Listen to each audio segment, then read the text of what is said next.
کہ عبداللہ بن عمر رضی اللہ تعالی عنہ اس طرح سنتوں کو تلاش کرتے تھے جس طرح کوئی اپنے کھوئے ہوئے بچوں کو تلاش کرے. لیکن اس زمانے میں مسلمان غیروں سے اس لیے مرعوب ہے کہ اس نے اللہ تعالیٰ کی غیر مدد جو رعب کی شکل میں تھی اس کو اس نے ضائع کر دیا ہے سنتوں کو چھوڑ کر. ورنہ اصل مسلمان کا جو رعب ہے وہ اتباع سنت میں ہے. عبداللہ بن عمر رضی اللہ تعالیٰ عنہ کا شیر کو چاٹا مار کے راستے سے ہٹانا، عبداللہ بن عمر کہ اتباع سنت کی وجہ سے ہے، اس لیے کہ جو آدمی سنت کا اتباع کرے گا مخلوق اس سے مرعوب ہوگی. لوگ کھڑے ہوئے تھے راستے میں، بھئی کیا ہوا ہے آگے کیوں نہیں بڑھتے؟ کہ جی بیچ میں شیر بیٹھا ہوا ہے بڑا خطرناک. اس لیے لوگ گھبرا کر یہاں کھڑے ہوئے ہیں، یہ راستے سے ہٹے تو ہم آگے بڑھے. وہ آگے بڑھے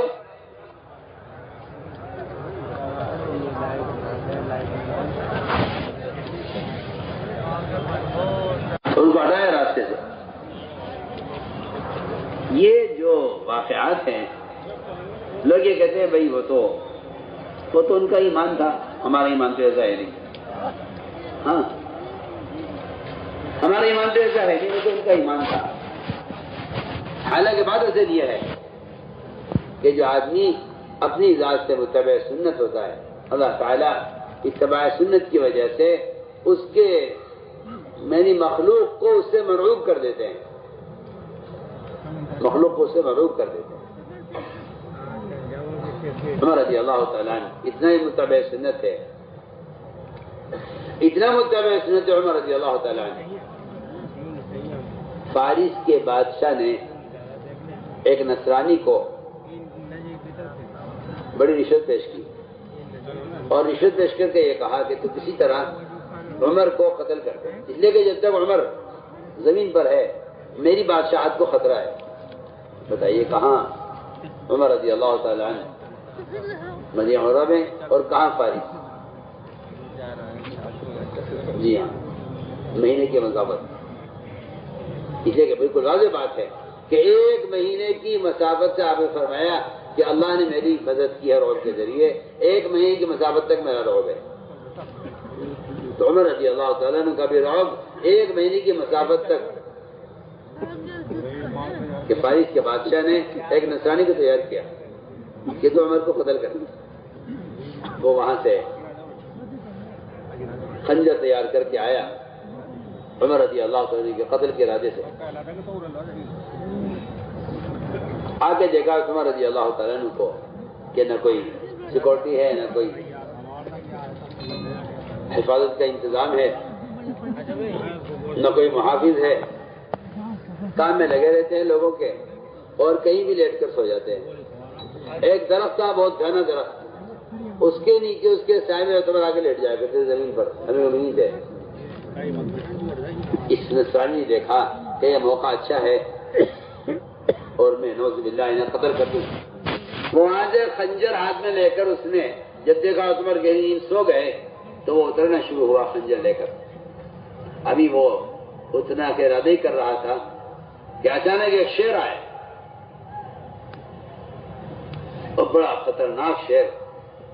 وہ آ کر عمر کے تلووں کی طرف بیٹھا اور اس نے اپنی زبان سے حضرت عمر رضی اللہ تعالیٰ عنہ کے پیر کے تلوے کو چاٹنا شروع کیا. جس حضرت عمر کو اور نیند آئی، حضرت عمر سوتے رہے، یہ حضرت عمر رضی اللہ کے تلوے کو چاٹتا رہا. حضرت عمر کی آنکھ کھلی، جب سو کر اٹھے تو شیر ایک طرف بیٹھ گیا. حضرت عمر جہاں بیٹھے رہے کچھ دیر. یہ منظر دیکھ رہا تھا نصرانی. اس نے دیکھا کہ اس طرح جنگل سے شیر نے آ کر عمر رضی اللہ عنہ کی طرح حفاظت کی ہے. جب شیر چلا گیا یہ نصرانی اوپر سے اترا اور سارا واقعہ عمر کو سنایا اور یہ کہا مجھے تو آپ کو قتل کرنے کے لیے اتنی رشوت دے کر بھیجا گیا تھا، لیکن جو لوگ دنیا میں عدل قائم کرتے ہیں ان کی حفاظت کا انتظام آسمانوں میں ہوتا ہے. میں آپ پر اسلام لاتا ہوں اور میں آپ کو گواہ بناتا ہوں کہ میں اس دین اسلام میں داخل ہو گیا ہوں. یہ کہہ کر اس نے عمر کے ہاتھ اسلام قبول کیا. میں عرض کرنا چاہتا ہوں کہ اتباع سنت پر اللہ تعالیٰ کی طرف سے یہ مددیں ہوتی ہیں. تو پھر عزیز دوستوں بزرگوں، یہ ہیں بنیادی 3 چیزیں جو میں نے عرض کی ہیں کہ سب سے پہلے دعوت اللہ، اور دوسری شرط اتباع سنت، اور تیسری بات جو میں نے عرض کی ہے کہ اللہ تعالیٰ کے ساتھ بندے کا گمان ٹھیک ہو جائے تو پھر اللہ تعالیٰ اپنے بندے کے گمان کے ساتھ ہو جاتے ہیں۔ اس لیے فرمایا کہ سب سے بنیادی بات یہ ہے کہ مسلمان اتباع سنت پر آئے، مسلمان اتباع سنت پر آئے، مسلمان اتباع سنت پر آئے۔ حضور اکرم صلی اللہ علیہ وسلم صاف فرمایا حدیث میں کہ تمہیں وہ آدمی مومن ہے ہی نہیں کہ جو اپنی تمام دل کی چاہتیں نبی کی چاہت کے تابع نہ کر دے، وہ مومن نہیں ہوتا۔ جس کی دلی چاہتیں نبی کی چاہت کے تابع نہ ہوں، وہ مومن نہیں ہو سکتا۔ فرمایا لا یؤمن احدکم حتی یکون ہواہ تبعا لما جئت بہ، کہ جس آدمی کی دل کی چاہتیں نبی کی چاہت کے تابع نہ ہو جائیں، وہ مومن نہیں ہو سکتا۔ اس لیے ایمان کا کمال یہ ہے، ایمان کا کمال یہ ہے کہ مومن پورے دن پر چلے۔ میرے دوستوں، 3 چیزیں ایسی ہیں، بلکہ 4 چیزیں ایسی ہیں، 4 چیزیں ایسی ہیں جو ایمان کے بغیر حاصل نہیں ہو سکتی۔ 4 چیزیں ایسی ہیں جو ایمان کے بغیر حاصل نہیں ہو سکتی۔ سب سے پہلی چیز، ایمان کے بغیر استقامت نہیں ہو سکتی۔ ایمان کے بغیر استقامت نہیں، اور ایمان کے بغیر جتنے اللہ کے وعدے ہیں، جتنے اللہ کے وعدے ہیں ایمان والوں کے ساتھ، وہ وعدے بھی ایمان کے بغیر پورے نہیں ہوں گے۔ اور تیسری بات یہ ہے کہ ایمان کے بغیر اعمال میں اخلاص بھی نہیں ہوتا۔ اور چوتھی بات یہ ہے کہ ایمان کے بغیر اعمال پر اجر نہیں ملتا۔ میری بات بہت دھیان سے سننا۔ 4 چیزیں ہیں جن کی مومن کو سخت ترین ضرورت ہے، اور یہ 4 چیزیں ایمان کے بغیر حاصل نہیں ہو سکتی۔ سب سے پہلی بات کہ ایمان کے بغیر اعمال پر استقامت نہیں ہوتی۔ یہ بات ہماری یاد رکھنا، ہماری بات یاد رکھنا کہ استقامت کسی عمل کو مسلسل کرنے کو نہیں کہتے۔ ایک آدمی کسی کام کو مسلسل کر رہا ہے، جی ہاں، بعض لوگ ہوتے ہیں کہ جی نماز کے پابند ہیں لیکن معاملات میں دھوکہ دے رہے، نماز کے پابند ہیں لیکن زکوٰۃ نہیں دیتے، نماز کے پابند ہیں خدا میں کرے روزہ نہیں رکھتے۔ عجیب روایت ہے، فرمایا جو آدمی ایمان لائے نماز نہ پڑھے اس کا ایمان قبول نہیں ہوگا، جو آدمی ایمان لائے نماز پڑھے روزہ نہ رکھے اس کی نماز، اس کا ایمان قبول نہیں ہوگا۔ آدمی ایمان لائے نماز پڑھے روزہ رکھے زکوٰۃ نہ دے اس کا ایمان، نماز، روزہ قبول نہیں ہوگا۔ جو آدمی ایمان لائے نماز پڑھے روزہ رکھے زکوٰۃ بھی دے مگر حج نہ کرے، وہ اس کا ایمان، اس کی نماز، اس کا روزہ، اس کی زکوٰۃ اللہ کے یہاں قبول نہیں ہے۔ کیونکہ بنیادی بات یہ ہے کہ اللہ تعالیٰ کی طرف سے قبولیت اور کامیابی کے لیے پورے دین پر چلنا شرط ہے۔ جی ہاں، کمپنی کوئی چیز ناقص آ جائے واپس کر دیں گے، کمپنی کوئی چیز ناقص بنایا واپس کر دیں گے۔ آپ گھر بنوائیں اور وہ گھر آپ کو ناقص بنا کر دیں، آپ واپس کر دیں گے کہ مجھے ناقص ہی نہیں چاہیے۔ دنیا میں کوئی آدمی کسی کا آرڈر کرے اور وہ آرڈر اس کو چیز اس کو مکمل بنا کے دے دی جائے تو وہ ناقص چیز کو واپس کر دیتا ہے کہ ہمیں آپ پورا تیاری کر کے دیجیے، ہم ناقص نہیں لیں گے۔ جو اللہ تعالیٰ نے پورے دین پر چلنے کا حکم دیا ہے تو مسلمان ناقص دین پر کیسے پیش کر سکتا ہے، اور اللہ اس کے ناقص دین میں کیسے راضی ہو جائے؟ مجھے پہلی بات وضاحت کرنی کہ ایمان کے بغیر اعمال پر استقامت نہیں ہے۔ استقامت کسے کہتے ہیں؟ استقامت کسے کہتے ہیں؟ ہماری بات مجھے سننا، استقامت کہتے ہیں پورے دین پر چلنے کو۔ اللہ نے فرمایا ہے قرآن میں وَأَنِ اعْبُدُونِي هَذَا صِرَاطٌ مُسْتَقِيمٌ کہ تم میری کامل عبادت کرو، یہ صراط مستقیم ہے. تم میری کامل عبادت کرو، یہ صراط مستقیم ہے. اللہ تعالیٰ کا عجیب نظام ہے. وہ استقامت کو دیکھنے کے لیے کہ دیکھیں گے کتنی استقامت ہے. اللہ تعالیٰ اچانک حکم لے آتے ہیں. اللہ اچانک حکم لے آتے ہیں کسی کام کا کہ دیکھیں گے استقامت کتنی ہے. اور اللہ تعالیٰ کا عجیب نظام ہے. وہ سب سے پہلے یہ دیکھتے ہیں کہ جو عبادت کر رہا ہے اس عابد کے اندر عبادت سے تواضع پیدا ہو رہی ہے یا بڑائی پیدا ہو رہی ہے. اس عبادت سے بڑائی پیدا ہو رہی ہے یا اس عبادت سے اس کے اندر تواضع پیدا ہو رہی ہے. اگر بڑائی پیدا ہو رہی ہوتی ہے تو وہ اگلے کام کا انکار کر دیتا ہے، اور اگر تواضع پیدا ہو رہی ہوتی ہے تو یہ اگلا حکم پورا کر دیتا ہے. اللہ تعالیٰ نے میں نے عرض کیا کہ اللہ نے استقامت دیکھنے کے لیے حکم دیا، فرشتوں کو حکم دیا آدم کو سجدہ کرنے کا. سب نے سجدہ کیا سوائے ابلیس کے. استقامت کی بات یہ تھی کہ یہ اس حکم کو پورا کر دیتا، ان حکم سے انکار کر دیا. تو میں نے عرض کیا کہ اصل میں استقامت پورے دین پر چلنے کا نام ہے. وَأَنِ اعْبُدُونِي هَذَا صِرَاطٌ مُسْتَقِيمٌ کہ تم میری کامل عبادت کرو، کامل اطاعت کرو، یہ صراط مستقیم ہے. حالات ماحول دیکھ کر آدمی دائیں بائیں ہوتا رہے. میں عرض کرتا ہوں ایک مین روڈ ہوتا ہے، ایک مین روڈ ہوتا ہے کہ بھئی یہ سیدھا راستہ ہے، اور ایک ہوتے ہیں راستے بائی پاس الگ الگ. تو جب مین روڈ پر کوئی دقت پیش آتی ہے تو مسافر یہ سوچتا ہے کہ چلو یہاں سے کچے میں اتر جاؤں اور یہاں سے ادھر ادھر گلیوں میں گھوم گھام کے پھر میں آ جاؤں گا سیدھے راستے پر. فرمایا قرآن یہ کہتا ہے کہ میرا سیدھا راستہ نہیں، یا کہ ہمارا سیدھا راستہ ہی ہے، اس کا اتباع کرو. اور جو اس کے علاوہ چھوٹے چھوٹے راستے اور گلیاں ہیں ان گلیوں میں نہ بھٹک جانا، ورنہ تم سیدھے راستے سے دور ہو جاؤ گے اور سیدھے راستے سے بھٹک جاؤ گے. فرمایا کہ استقامت پورے دین پر چلنے کا نام ہے. ورنہ منافقین وہ کفر اسلام کے بارڈر پر چلتے تھے، حالانکہ آپ جانتے ہیں کہ بارڈر کا علاقہ کتنا خطرناک ہوتا ہے.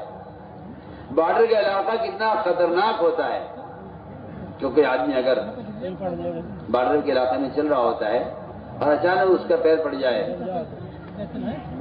دوسرے ملک میں، اسے اندازہ نہیں ہوتا کہ وہ کہاں تک چلا گیا ہے.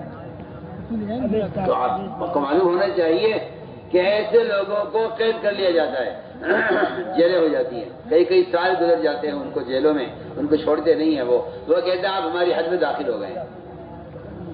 جب انسانوں کی ان حدوں کے قائم کرنے کی اہمیت ہے تو جو اللہ نے حدیں قائم کی ہیں، لا تقربوا مال الیتیم، لا تقربوا الزنا، ایک حقوق اللہ میں سے، حقوق العباد میں سے فرمایا کہ لا تقربوا مال الیتیم، یتیم کا مال کے قریب مت جانا. اللہ تعالی حدود سے دور رہنے کا حکم دیتے ہیں. تو میں نے عرض کیا کہ جو لوگ منافقین جو ہوا کرتے تھے وہ کفر اسلام کے بارڈر پر چلتے تھے. اللہ نے عجیب ان کا حال بیان کیا ہے. فرمایا وَمِنَ النَّاسِ مَن يَعْبُدُ اللَّهَ عَلَى حَرْفٍ، ایسے بھی لوگ ہیں جو کفر اسلام کے بارڈر پر چلتے ہیں، نہ پورے دین میں، اللہ مجھے معاف فرمائے، نہ پورے اسلام میں، نہ پورے کفر میں. جی ہاں، یہ میری بات بہت ضروری ہے. مسلمان نے سنت سے ہٹ کر اور آپ صلی اللہ علیہ وسلم کے طریقے سے ہٹ کر ایک نیا راستہ نکالا ہے. وہ کہتے ہیں یہ جائز کا راستہ ہے، یہ تو سنت کا راستہ ہے، یہ کفر کا راستہ ہے. اس کے درمیان ایک راستہ ہے جواز کا، کہ چلو ایسے بھی کر لیتے ہیں. حالانکہ ایسا کوئی راستہ نہیں ہے، راستے صرف دو ہیں، یہ اتباع سنت ہے، اتباع بدعت ہے. یہ اتباع سنت ہے، یہ اتباع ہدایت ہے، اتباع گمراہی ہے. دو راستے ہیں، دو راستے میں سے ایک راستہ آدمی اختیار کر لے. منافقین وہ کفر و اسلام کے بارڈر پر چلتے تھے. اگر ان کو حالات اچھے لگائے اسلام کے تو ادھر ہو جاتے تھے، برے حالات رہتے تو ادھر ہو جاتے تھے. یہاں تک لکھا علماء نے کہ اگر مسلمانوں کے ساتھ آ کر کسی کے یہاں لڑکی پیدا ہو جاتی تو وہ کہتا کہ اسلام اچھا مذہب نہیں ہے، لڑکی پیدا ہو گئی ہے. آپ دیکھیں لڑکی کا پیدا ہونا جو انسان کے اختیار سے باہر کی چیز ہے، اس پر منافقین یہ کہتے تھے کہ اسلام میں خیر اور شر وہ اس پر ہے کہ لڑکی پیدا ہو تو انسان کو خیر نہیں ہے. اور اگر کافروں کے ساتھ اگر لڑکا پیدا ہو جائے تو کہتے ہیں کہ کفر والا دین جو کافروں کا مذہب یہ برکت والا مذہب ہے، نعوذ باللہ یہ صحیح دین ہے. فرمایا کہ استقامت تو یہ ہے کہ آدمی پورے دین پر چلے. استقامت یہ کہ پورے دین پر چلے. تو میں نے عرض کیا کہ ایمان کے بغیر استقامت نہیں ہے. ان الذین قالوا ربنا اللہ ثم استقاموا، کہ جو پر ایمان لائے ہیں ان کو تو چاہیے کہ وہ استقامت کے ساتھ چلیں، یعنی اللہ کے ہر حکم کو پورا کریں، اللہ کے ہر حکم کو پورا کریں. اس لیے اللہ تعالیٰ کے جو احکام آتے ہیں وہ احکام آتے ہیں کبھی حیثیت کے خلاف، کبھی ماحول کے خلاف، کبھی ماحول کے خلاف، کبھی انسان کی ضرورت کے خلاف. آپ غور کیجیے اللہ تعالیٰ نے گدھے کے گوشت کو حرام کیا ایسے موقع پر جب صحابہ سفر میں تھے. صحابہ سفر میں تھے، وہ کھانا ختم ہو گیا، کھانے کے لیے کچھ نہیں تھا. گدھے اس زمانے میں حلال تھے. صحابہ نے گدھا ذبح کیا، اس کا گوشت بنایا. جب گوشت تیار ہو گیا اور صحابہ کھانے کے لیے بیٹھنے لگے، اچانک حکم آ گیا اللہ کی طرف سے. آپ ہمیں جاؤ اعلان کر دو جا کے صحابہ میں کہ اللہ نے اسی وقت گدھے کے گوشت کو حرام کر دیا. کیوں؟ اللہ تعالیٰ امتحان لینا چاہتے ہیں. میرے بندے میری بات مانتے ہیں یا نہیں؟ یہ نہیں کہا جی مدینے پہنچ جائے تھے پھر حرام ہو جاتا، اس کے علاوہ کھانے کو شروع مل جاتا پھر یہ حرام کر دیا جاتا. کھانے کے لیے اور کچھ نہیں ہے، بھوک کی شدت ہے اور گدھے کا گوشت حرام کر دیا اللہ نے. ہم دیکھنا چاہتے ہیں انہیں استقامت ہے یا نہیں. اللہ تعالیٰ استقامت کو جانچنے کے لیے، یہ بہت ضروری بات کر رہا، اللہ مومن کی استقامت کو جانچنے کے لیے اچانک حکم لے آتے ہیں اس کی ضرورت کے خلاف. حالانکہ کھانا ضرورت ہے اور بھوک کا وقت ہے اور حلال گوشت موجود ہے. اللہ نے دیکھنے کے لیے کہ میری اطاعت کتنی کرتے ہیں، اللہ نے اچانک گدھے کے گوشت کو حرام کر دیا.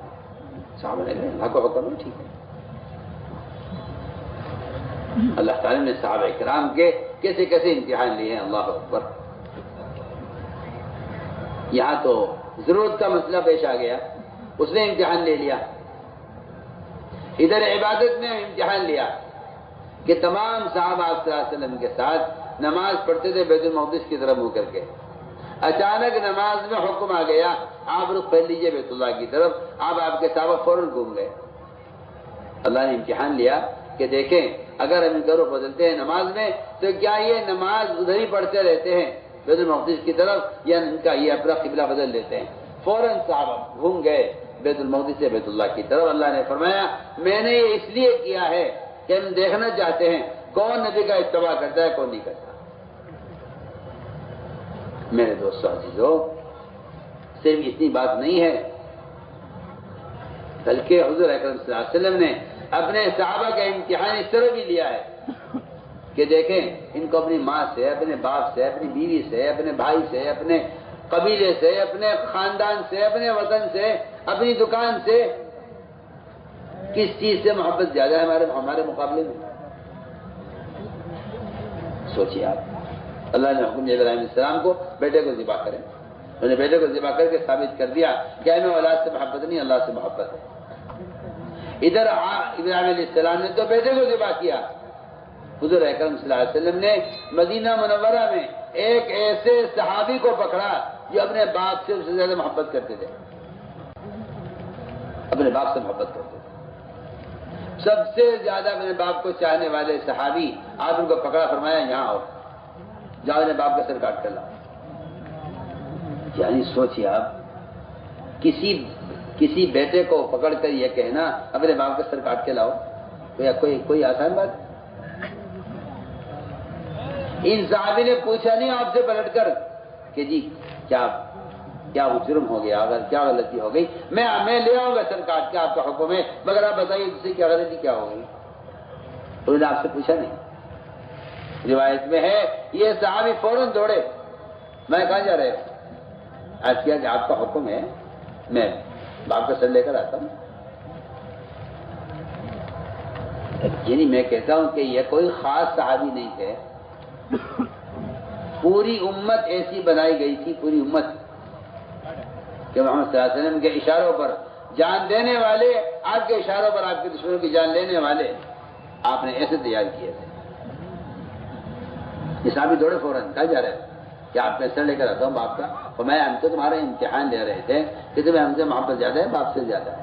اب دیکھ لو مسلمان کا ہے، اگر باپ کہتے کہ اس میں عمل نہیں کرنا ہے، کہتے کہ ٹھیک ہے پر جی جیسا آپ کا حکم ہو، لا طاعۃ لمخلوق فی معصیۃ الخالق۔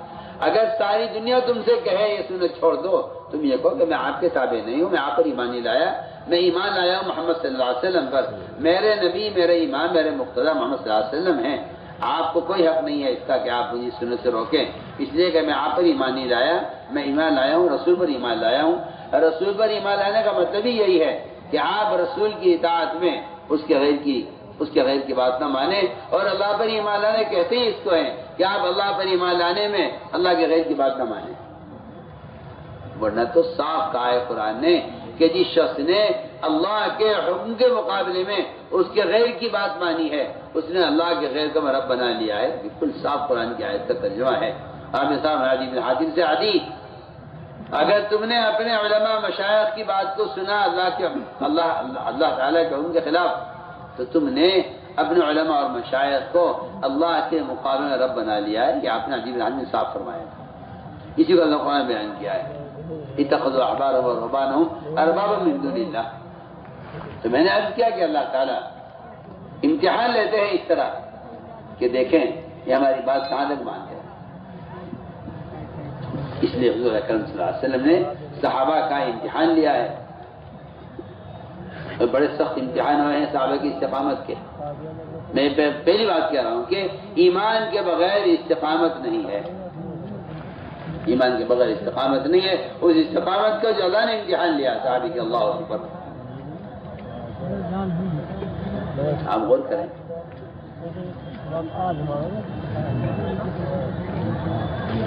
صحابہ کرام آپ صلی اللہ علیہ وسلم کی بات پر ایسے مجتمع تھے۔ قریش نے عہد توڑا، بہت مزے کا واقعہ ہے، قریش نے عہد توڑا، پھر گھبرائے کہ ہم نے بدعہدی کی ہے، ایسا نہ ہو کہ آپ ہم پر حملہ کر دیں۔ تو قریش نے ابو سفیان کو متکلم بنا کر، وہ اسلام نہیں لائے تھے، وہ کہا کہ جاؤ تم جا کر بات کرو محمد صلی اللہ علیہ وسلم سے، اور ان سے یہ کہو کہ وہ ہماری صلح کی مدت میں توسیع کر دیں۔ اللہ کے نبی صلی اللہ علیہ وسلم نے ایک فیصلہ کر دیا، اللہ کے رسول نے ایک فیصلہ کر دیا تھا۔ اللہ کے نبی کے فیصلے کو نہ ماننے والا، قبول نہ کرنے والا، اللہ نے صاف فرمایا قرآن میں کہ وہ آدمی مومن ہو نہیں سکتا جو نبی کے فیصلے کو قبول نہ کرے۔ وہ آدمی مومن نہیں ہو سکتا جو نبی کے فیصلے کو قبول نہ کرے۔ یہ ابو سفیان آئے، آپ نے فرمایا دیکھو ابو سفیان آ رہے ہیں مکہ مکرمہ سے، اور اب کوئی مطالبہ لے کر آ رہے ہیں۔ صحابہ کا امتحان تھا اس میں کہ اپنی رشتہ داری کی وجہ سے، اپنے تعلق والوں کی وجہ سے، کیا یہ اپنے رشتہ داری کی وجہ سے کفر کا ساتھ دیتے ہیں یا اسلام کا ساتھ دیتے ہیں، نبی کا ساتھ دیتے ہیں یا مشروں کا ساتھ دیتے ہیں۔ یہ امتحان تھا صحابہ کا۔ ابو سفیان آئے، آ کر ملاقات کی ابو بکر صدیق کہ ابو بکر تم یہ فیصلہ بدلوا دو اللہ کے نبی کا۔ ابو بکر نے کہا نہیں، جو اللہ کے نبی کا ہے وہ ہمارا فیصلہ ہے۔ پھر یہ گئے حضرت عمر کے پاس حضرت نے سخت بات کی، حضرت فرمایا اللہ پہلا فیصلہ بھی ختم کرے، اس فیصلے کو بھی، اس عہد کو بھی ختم کرے، جو نبی کا فیصلہ ہے وہ ہمارا فیصلہ ہے۔ پھر یہ آئے حضرت فاطمہ کے پاس، ان سے کہا اگر تو ابا جی سے بات کر کے یہ فیصلہ بدلوا دو، تو حضرت فاطمہ نے کہا جو اللہ کا رسول کا فیصلہ ہمارا فیصلہ ہے۔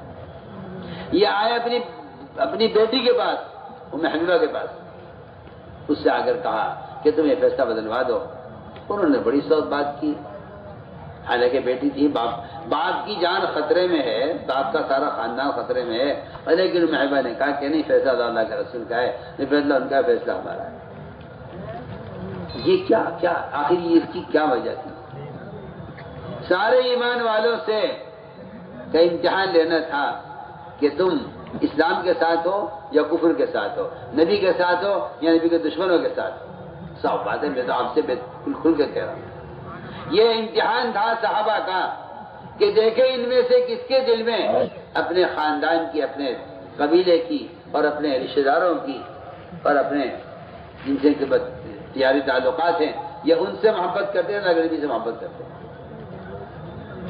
صاف امتحان تھا۔ بلکہ ایک روایت میں تو آتا ہے، ایک روایت میں آتا ہے کہ جو آدمی آپ صلی اللہ علیہ وسلم کے پاس اپنا کوئی جھگڑا لے کر آئے، آپ صلی اللہ علیہ وسلم نے فیصلہ کر دیا، جو حق فیصلہ تھا وہ آپ نے کر دیا، جس کا حق فیصلہ تھا اس کا فیصلہ ہو گیا۔ دوسرے نے کہا نہیں جی مجھے تو یہ فیصلہ منظور نہیں ہے، وہاں سے اٹھے، اٹھ کے عمر کے پاس گئے، جا کے دونوں عمر سے بات کی، اس نے کہا جی یہ فیصلہ اللہ کے نبی نے فیصلہ کیا ہے، آپ بتاؤ، آپ ذرا بات کر لو، دوبارہ ہماری درخواست رکھ دو، یہ فیصلہ بدل جائے۔ حضرت نے پوچھا اس دوسرے آدمی سے، بتاؤ بھائی تم کیا کہتے ہو؟ اس نے کہا جی مجھے تو نبی کا فیصلہ منظور نہیں ہے۔ آپ سنیے قصہ عجیب ہے، اس نے کہا مجھے تو نبی کا فیصلہ منظور نہیں ہے۔ عمر رضی اللہ اندر گئے، اندر سے تلوار رائے نکال کے اور اس آدمی کو قتل کر دیا، سیدھا کہا کیا کیا کہ جس کو نبی کا فیصلہ منظور نہیں ہے ہمیں اس کی حیات منظور نہیں ہے، اسے قتل کر دیا عمر نے۔ اس پر آیت نازل ہوئی ہے، کہتے ہیں رب کی قسم وہ لوگ حوالے نہیں ہو سکتے جو نبی کی چاہت کو اپنی چاہت پر مقدم نہ کرے، حوالے نہیں ہو سکتے۔ تو میں نے عرض کیا کہ یہ استقامت کا امتحان ہے صحابہ کا۔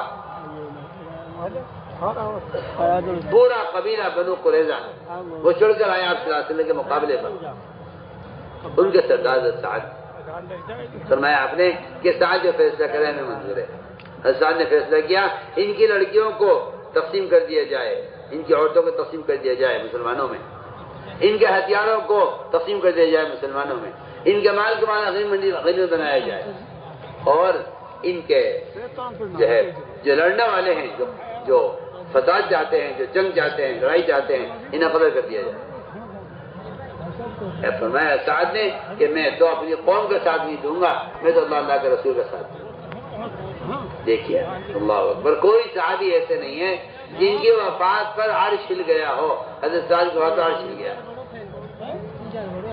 حضرت سعد کی وفات پر عرش ہل گیا، کیونکہ انہوں نے صاف فیصلہ کیا قوم کے خلاف نبی کی حمایت میں۔ میرے محترم دوستو، میں نے تو آپ کو مثالیں صحابہ کی اطاعت کی دی ہیں تاکہ پتہ تو چلے کہ آخر ایمان کسے کہتے ہیں، پتہ چلے ایمان کسے کہتے ہیں۔ یہ ایمان، یہ صحابہ کا ایمان ہے، استقامت اسے کہتے ہیں کہ آپ ہمیں کسی بھی طرح آزما لیجئے، آپ ہمیں کھڑا پائیں گے اپنی اطاعت میں، اللہ کی عبادت میں، جی پر استقامت میں آپ ہمیں کھڑا پائیں گے، آپ جس طرح چاہیں ہمارا امتحان لے لیں۔ میں نے پہلی بات، دوسری بات میرے دوستو یہ ہے کہ اللہ تعالیٰ کے جتنے وعدے دین پر ہیں یہ سارے وعدے یقین کرنے والوں کے لیے پورے ہوں گے۔ آپ سوچیے، داعی کی نظر نتیجے پر ہوتی ہے، داعی کی نظر ہمیشہ نتیجے پر ہوتی ہے۔ حالات کیسے بھی ہوں، حالات کتنے بگڑ جائیں، لیکن داعی اللہ تعالیٰ کے وعدے پر یقین رکھتا ہے۔ میں آپ کو چند واقعات عرض کرتا ہوں کہ داعی کی نظر ہمیشہ نتیجے پر رہتی ہے۔ حضور اکرم صلی اللہ علیہ وسلم ابتدائی نبوت میں جب حاجی آتے تھے قافلے آتے تھے باہر سے، تو آپ صلی اللہ علیہ وسلم ایک ایک کے پاس جا کر میں آپ کو پیش کرتے کہ مجھے ٹھکانہ دے دے، کبھی یہاں سے لے جائے، میں اپنا وطن چھوڑنے کو تیار ہوں، کوئی مجھے اپنے وطن اپنے ملک پہ لے جائے، کہاں فارس کہاں مکہ، کوئی کہتا ہے آپ مجھے لے جاؤ، میں چاہتا ہوں کہیں بھی جا کر اللہ کے دین کا پیغام لوگوں تک پہنچاؤں، جہاں کے لوگ میری بات نہیں سن رہے تو مجھے لے چلو، میں تمہارے ساتھ جانے کو تیار ہوں۔ آپ صلی اللہ علیہ وسلم ایک ایک قبیلے کی خوشامد کرتے تھے، آپ ہمارا سخت تھا، پھر آپ کی بات سنتا نہیں تھا۔ چنانچہ بہت مزے کی بات ہے کہ دائی کی جو نظر ہوتی ہے وہ حالات کو نہیں دیکھتا، یہ کیا کثرت پرسی ہے اور کیا حالات ہماری جو ہے تنگی کے اور ذلت کے ہیں۔ آپ نے ایک قبیلہ تھا بکر بن وائل، بہت دھیان سے سننا بات، ایک قبیلہ بکر بن وائل، آپ نے ان سے کہا کہ تمہارا دبدبہ کچھ ہے، تم ہم مثال لے چلو۔ اس قبیلے نے کہا جی ہم تو ہیں تو بہت تعداد میں، لیکن ہم آپ کو ساتھ نہیں لے جا سکتے۔ اب میں کیا بات ہے، کیوں؟ اس نے کہا جی ہم جہاں رہتے ہیں وہ علاقہ فارس کا ہے، اور فارس بڑا ظالم بادشاہ ہے اور بڑا طاقتور بادشاہ ہے، اور فارس ویسا بادشاہ ہے کہ وہ کسی کے عذر کو قبول نہیں کرتا، کسی گناہ کو معاف نہیں کرتا۔ اگر ہم آپ کو لے گئے اپنے ساتھ تو وہ ایسا نہ ہو کہ وہ ہمیں اس جرم میں پکڑ لے، اس لیے ہمیں فارس کا ڈر ہے، ہم آپ کو ساتھ نہیں لے جا سکتے۔ یہ فارس نے کہا، آپ نے کیا فرمایا؟ یہ سننے کی بات ہے۔ آپ نے فرمایا فارس والوں سے اگر تم اس وقت 33 مرتبہ سبحان اللہ، 33 مرتبہ الحمدللہ، 34 مرتبہ اللہ اکبر اس وقت کہہ لو، میں تم سے وعدہ کرتا ہوں کہ فارس کی بیویاں تمہارے بستروں پر تمہاری باندیاں بن کر، تمہاری بیویاں بن کر رہیں گی، اور اس کی اولاد تمہاری غلام بن کر رہے گی۔ یہ میں تم سے وعدہ کرتا ہوں اگر تم اس وقت 33 مرتبہ، جو تسبیحات مسلمان نماز کے بعد بھی نہیں پڑھتا، آپ صلی اللہ علیہ وسلم یہ تسبیحات فارس کے کافروں کو بتا رہے ہیں، اور یہ کہہ رہے ہیں ایک فارس کے کفار اگر تم اس وقت ان تسبیحات کو پڑھ لو تم اگر اللہ کا ذکر کر رہے ہو۔ سنیے آپ فارس کے کافروں کو آپ یہ تسبیحات بتا رہے ہیں اور کہہ رہے ہیں کہ اے کفار، اے فارس کے کافروں، اگر تم 33 مرتبہ سبحان اللہ، 33 مرتبہ الحمدللہ، 34 مرتبہ اللہ اکبر تم کہہ دو، میں تم سے وعدہ کرتا ہوں کہ فارس کی بیویاں تمہارے بستروں پر ہوں، کیونکہ آپ کی نظر نتیجے پر ہے، آپ کی نظر نتیجے پر ہے، آپ حالات نہیں دیکھ رہے، مکہ مکرمہ کی تنگی آپ پر، وہ اس کو نہیں دیکھ رہے، آپ کی نظر نتیجے پر ہے، کیونکہ مجھے عرض کرنا ہے کہ جو وعدوں کا یقین کریں گے انہیں اللہ کی مدد کا یقین ہوگا۔ آپ صلی اللہ علیہ وسلم کی نظر وعدوں پر ہے، آپ بے تکلف ان سے کہا کہ اگر تمہیں یہ بات مان لو تو میں تمہیں یقین دلاتا ہوں کہ فارس کی بھی تمہارے بستروں پر ہوں گی، اس کی اولاد تمہاری غلام ہوگی۔ آگے چلیں اور حالات تنگ ہوئے آپ پر۔ آپ صلی اللہ علیہ وسلم نے فرمایا، ایک مشرک سے کہا آپ نے بیت اللہ میں نماز پڑھنے کی اجازت مانگی کہ میں نماز پڑھنا چاہتا ہوں بیت اللہ میں۔ آپ نے فرمایا میں بیت اللہ میں نماز پڑھنا چاہتا ہوں۔ جن کے ہاتھ میں اقتدار تھا انہوں نے صاف منع کر دیا۔ آج کل مسلمان بھی یہ سوچتا ہے کہ بھائی اس کی بھینس اس کی لاٹھی، جی ہاں جس کی لاٹھی اس کی بھینس، ہم کیا کر سکتے ہیں، ہم تو بے اختیار ہیں، ہم تو ہمارے پاس تو کچھ ہے نہیں، جی ہاں اقتدار غیروں کا ہے، ہم کیا کر سکتے ہیں، جی ہاں یہ احساس کمتری مسلمانوں میں احساس کمتری ہے، کیا مقلیت میں بھی ہیں اور اختیارات میں نہیں ہیں۔ میں آپ سے بہت کام کی بات کر رہا ہوں۔ جب آپ صلی اللہ علیہ وسلم نے ان سے کہا کہ مجھے چابی بیت اللہ کی چابی دے دے، تم دروازہ کھول کے میں 2 رکعت نماز پڑھ لوں بیت اللہ میں، تو مشرک نے کہا کہ چابی نہیں ملے گی۔ آپ نے فرمایا کہ اچھا یہ بتاؤ، جس دن چابی میرے ہاتھ میں ہوگی اور میں جس کو چاہوں گا دوں گا، اس دن کیا ہوگا؟ تو قریش نے کہا وہ دن ہماری ذلت کا ہوگا، اور ایسا کبھی ہو بھی نہیں سکتا، اگر ہوا تو ہماری ذلت کا، فرمایا کہ نہیں، وہ تمہاری عزت کا دن ہوگا۔ آپ یہ بات اس زمانے میں کہہ رہے ہیں جب آپ صلی اللہ علیہ وسلم جس اصل کرسی میں ہیں۔ آپ فرمایا اس دن کیا ہوگا؟ چابی میرے ہاتھ میں ہوگی۔ نبی کے مزاج میں انتقام نہیں ہوتا، نبی کے مزاج میں انتقام نہیں ہوتا۔ جب آپ مکہ فاتحہ میں داخل ہوئے، میں بلاؤ اس آدمی کو جس نے ہمیں چابی نہیں دی تھی، آج ہم چابی اس کو دیں گے۔ آپ نے ان کو بلایا، لو بھائی چابی تم رکھو اپنے پاس، اس دن چابی تم نے ہمیں نہیں دی تھی لیکن آج ہم چابی تمہیں دیتے ہیں۔ سوچیے آپ کی نظر کہاں؟ تو میں نے عرض کیا کہ اللہ تعالیٰ اپنے نبی سے جو وعدے کرتے ہیں، اللہ نبی سے وعدے برے حالات میں کرتے ہیں ہمیشہ۔ اگر آگے اور آپ کے حالات تنگ ہوئے، آپ صلی اللہ علیہ وسلم مکے سے چھپ کر نکلے، آپ کی جان کو خطرہ، آپ کو قید کرنے کا، قتل کرنے کا اعلان ہو گیا ہر طرف، اور انعامات کیسے انعام ملے گا، ہر کافر انعام کی شوق میں، اور آپ کو کہ دشمنی میں آپ کو قتل کرنے کے لیے تلاش میں نکل گیا۔ آپ صلی اللہ علیہ وسلم نکل رہے تھے مکہ مکرمہ سے، ایک جگہ آ کر سراقہ ابن مالک نے آپ کو پکڑ لیا، آپ تک پہنچ گیا۔ سراقہ ابن مالک نے آپ کو پا لیا۔ اللہ تعالیٰ چاہتے آپ کو چھپا کر نکال دیتے، لیکن اس میں تو مدد کا وہ مزہ نہیں تھا جو مزہ اس میں تھا کہ دشمن آپ کے سامنے ہو، اللہ دکھلائے کہ ہم مدد کیسے کرتے ہیں۔ آپ صلی اللہ علیہ وسلم مکہ مکرمہ سے چھپ کر نکلے، سراقہ میں آپ کا پیچھا کیا، وہ آپ تک پہنچ گیا، اب وہ سیدھے رونے لگے دیکھ کر، اللہ تو آپ کو تکلیف پہنچ جائے کوئی۔ میں ابو بکر تمہارا کیا گمان ہے اس ذات کے بارے میں جو ہمارے ساتھ تیسرا ہے؟ اب میں سراقہ، آپ سوچیے، آپ یہ بات اپنے قاتل دشمن کافر سے ہو رہی ہے۔ سراقہ اگر تم یہ دن اختیار کر لو، اگر تم رہ گئے تو اس طرح کے کنگن تمہارے ہاتھوں میں ہوں گے۔ یہ بات آپ نے سراقہ بن مالک کو خود کہی جب آپ مکہ مکرمہ سے چھپ کر نکل رہے تھے اور سراقہ بن مالک آپ کے پیچھا کر رہا تھا، میں تمہارے کنگن تمہارے ہاتھوں میں ہوں گے۔ آپ کا زمانہ گزر گیا، اس وقت صدیق کا زمانہ گزر گیا، حضرت عمر کا زمانہ آیا۔ حضرت فرمایا کہ کس طرح کا قلعہ فتح ہوا، فرمایا کہ ابھی سامان باقی ہے، ابھی سامان باقی ہے، اور لے کے آؤ، اور لے کے آؤ۔ صحابہ نے کہا جی جو کچھ تھا ہم سب لے آئے، اب وہاں اس کے علاوہ کچھ نہیں ہے۔ حضرت نے فرمایا کہ نہیں، ابھی سامان باقی ہے، تلاش کرو۔ جا کے تلاش کیا گیا تو کہیں سے ایک صندوق نکلا اس کے قلعے میں سے۔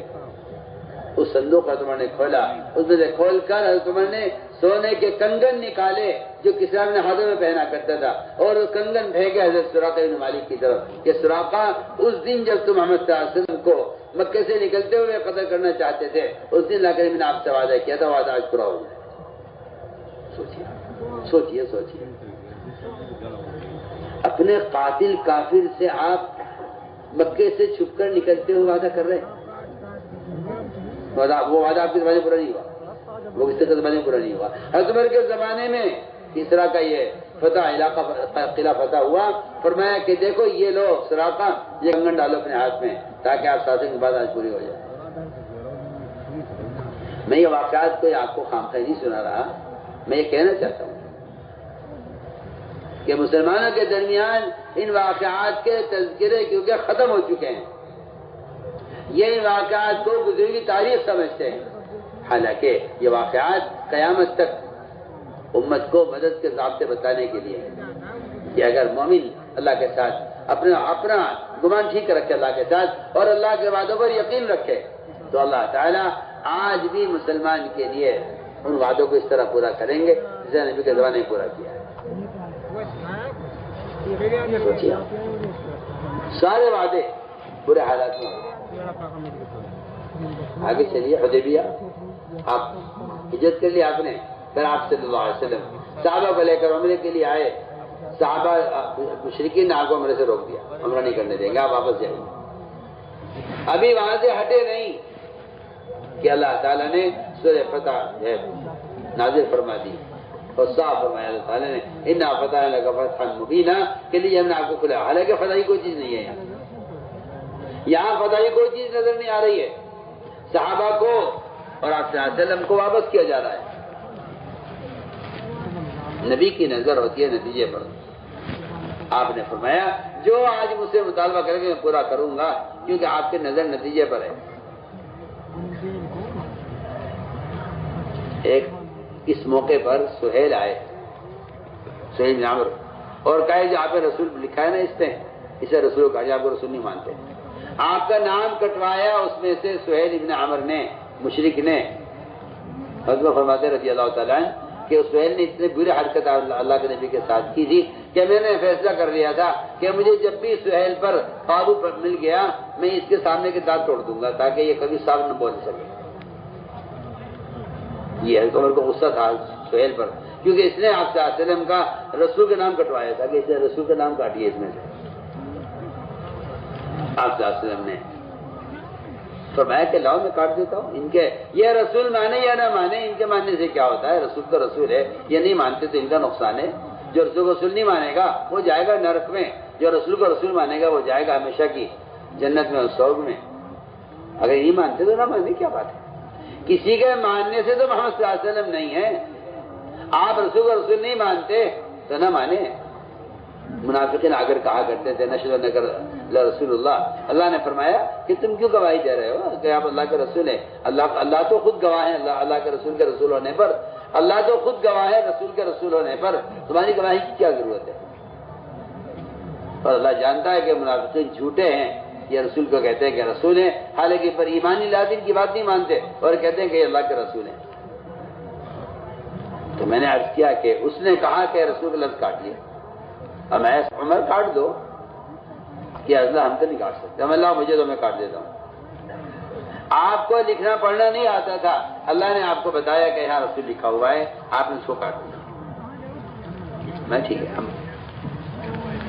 حضرت عمر کو غصہ آ گیا سہیل پر. حضرت عمر نے کہا میں اس کے سہیل کے سامنے کے دانت توڑوں گا, میں سہیل کے سامنے کے دانت توڑوں گا. حضرت عمر نے طے کر دیا. بدر کے موقع پر سہیل قیدیوں میں قید ہو کر آئے. حضرت عمر نے طے کر لیا تو اس کے دانت توڑنے ہیں. لوگوں نے جا کر اللہ کے رسول سے کہا کہ رسول اللہ عمر اس کے سہیل کے دانت توڑ رہے ہیں. میں کیا یہاں بلاؤ. بیان آپ کو پسند آیا ہو تو بیان کو لائک شیئر اور چینل کو سبسکرائب کرنا مت بھولیے. کمنٹس میں اپنی رائے کا اظہار ضرور مجھے کیجیے. موقع مل گیا ہے. آپ نے فرمایا کہ عمر اس کے دانت مت توڑنا, تمہیں خبر نہیں ہے اللہ تعالیٰ اس سے ایسا بیان دلوائیں گے کہ میری وفات کے بعد جب لوگ مرتد ہوں گے اسلام سے تو یہ ایسا بیان کرے گا سہیل کہ لوگ اس کے بیان کی وجہ سے مرتد ہونے سے بچ جائیں گے. دیکھیے کہاں نبی کی نظر ہے. حضرت عمر تو دانت توڑنے کو تیار اور آزرگنی کی دانت میں توڑنا. اللہ ان دانتوں سے کام لیں گے. اگر تم دانت توڑ دو گے صاف نہیں بول سکے گا, اس کے دانت مت توڑو, اللہ اس سے کام لے گا. وہی ہوا کہ آخر وفات پر جب ارتداد آیا, مکے میں ارتداد آیا, تو آپ صلی اللہ علیہ وسلم نے جو بات فرمائی وہ آج پوری ہوئی کہ مکہ مکرمہ میں وہاں کے مسلمان جب اسلام سے مرتد ہونے لگے آپ کی وفات پر تو سہیل نے کھڑے ہو کر بیان کیا اور سہیل کے بیان کی وجہ سے لوگ مرتد ہونے سے بچ گئے. تو میں نے تو عرض کیا کہ یہ ایک بنیادی بات ہے. وعدے پورے ہوتے ہیں یقین کرنے والوں کے لیے.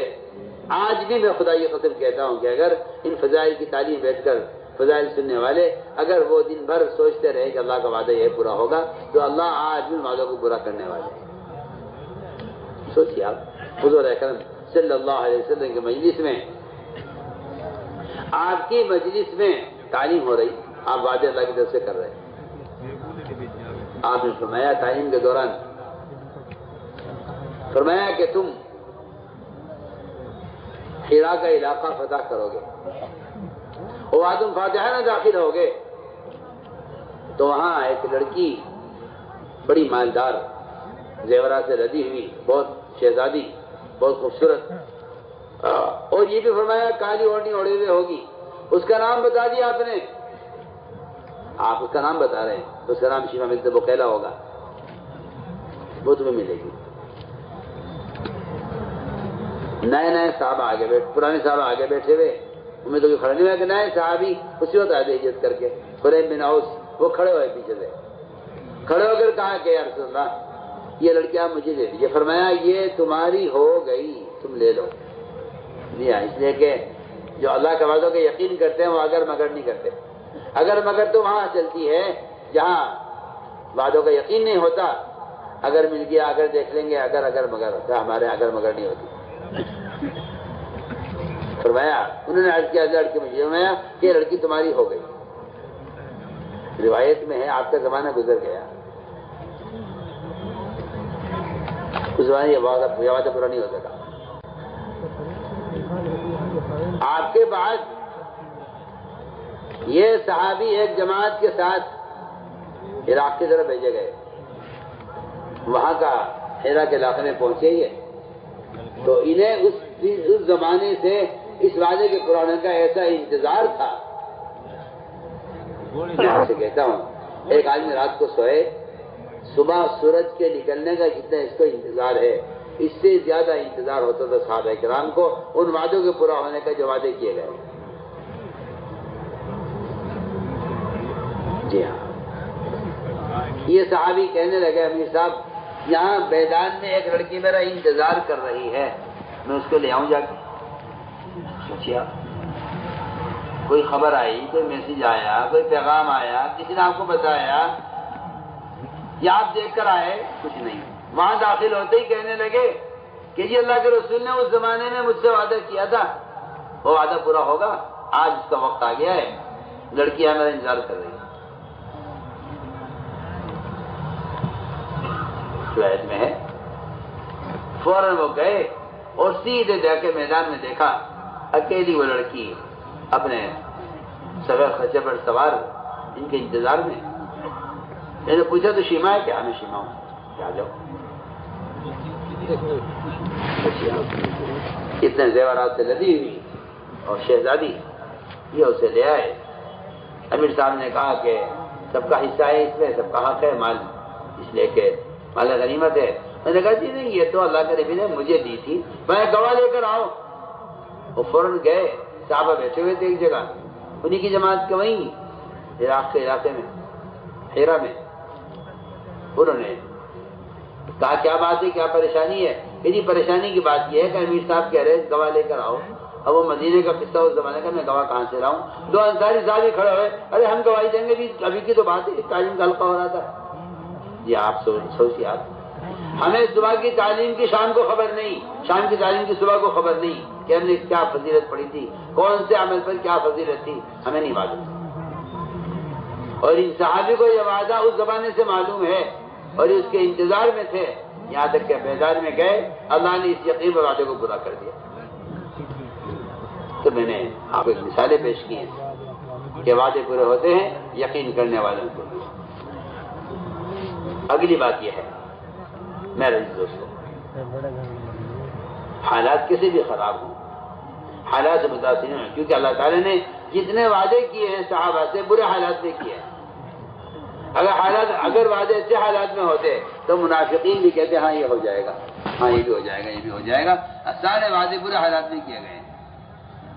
دیکھیے آپ خندق میں، اللہ خندق میں بھوک زیادہ، سردی زیادہ، خوف زیادہ، دشمن زیادہ، ہتھیار کم،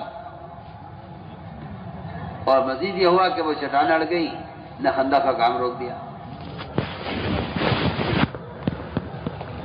اللہ کی شان، اتنے برے حالات اور وعدے کیا کیا اللہ نے۔ آپ صلی اللہ علیہ وسلم نے فرمایا صحابہ سے کہ قیصر و کسریٰ کے اور مدائن کے شہر، ان کے قلعے فتح ہونا مجھے دکھلا دیا گیا۔ حالات ایسے خراب ہو رہے اور وعدے اتنے بڑے بڑے ہو رہے۔ منافقین نے کہا سارے وعدے دھوکہ ہے، کچھ نہیں ہوگا، کیونکہ حالات اتنے خراب ہیں ان کے، اور یہ کہہ رہے کہ محلات فتح ہو رہے۔ حضرت جابر کے یہاں کتنا کھانا، اللہ اکبر، سارے مدینہ کھانا کھایا، کھانا بچ گیا۔ یہ سارے وعدے برے حالات میں ہو رہے ہیں۔ ہم یاد کرنا چاہتے ہیں کہ جو آدمی جن حالات میں اللہ کے وعدوں کا یقین کر کے اللہ کے ساتھ گمان ٹھیک کر لے گا، اللہ تعالیٰ آج بھی اپنے بندوں کی ایسے ہی مدد کرنے والے ہیں۔ حدیث میں آتا ہے 50 صحابہ کے بقدر ایک مومن کو اجر ملے گا اس زمانے میں، اور 10 صحابہ کے بقدر ایک مومن کی مدد ہوگی اس زمانے میں۔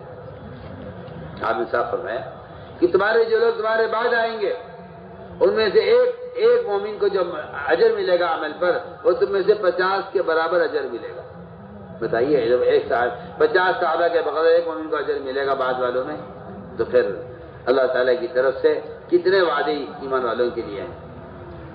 اس لیے یہ کہنا غلط ہو، بالکل غلط ہے کہ وہ بدلتے اس زمانے میں ہو چکی آج تھوڑی ہو جائیں گی۔ بس یہی اللہ کے ساتھ بدگمانی ہے۔ جو اللہ کے ساتھ بدگمان ہو جائے گا اللہ اس سے مدد کا ہاتھ کھینچ لیں گے۔ حضور اکرم صلی اللہ علیہ وسلم ایک صاحب کی عیادت کے لیے گئے، انہیں بخار تھا۔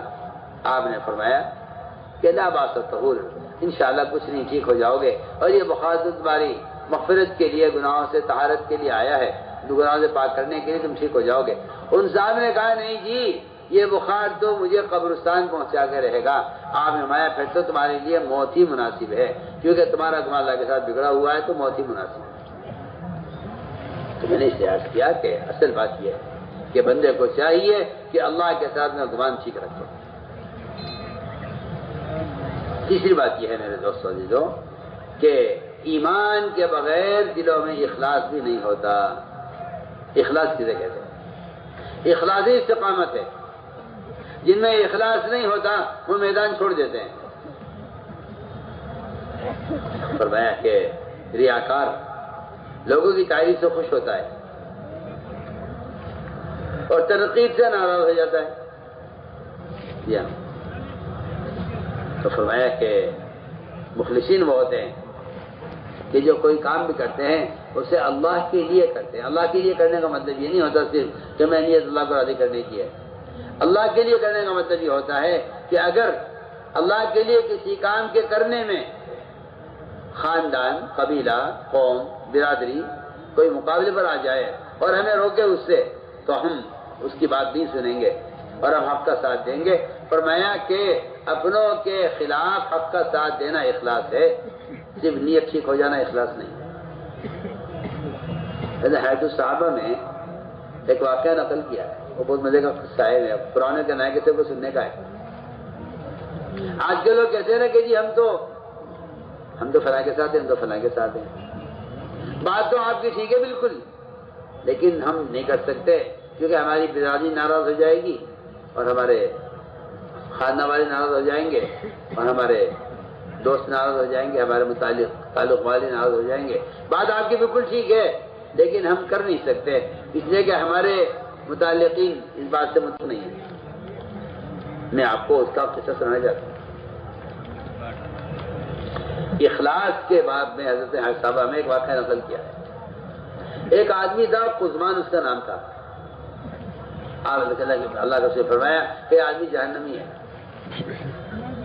صحابہ جانتے کہ جہنمی ہے، ہو سکتا ہے، اللہ کا سے فرما رہے ہیں۔ اللہ کی شان۔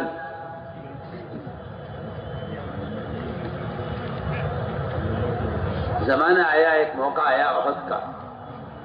احد کے موقع پر صحابہ سے کچھ غلطی ہوئی اور کچھ صحابہ ایک جگہ سے گھاٹی سے نیچے اتر گئے، دشمن نے بیٹھ کے حملہ کر دیا، جس سے میدان فتح سے شکست میں تبدیل ہو گیا۔ تو صحابہ کو گھیر لیا دشمنوں نے صحابہ کو گھیر لیا۔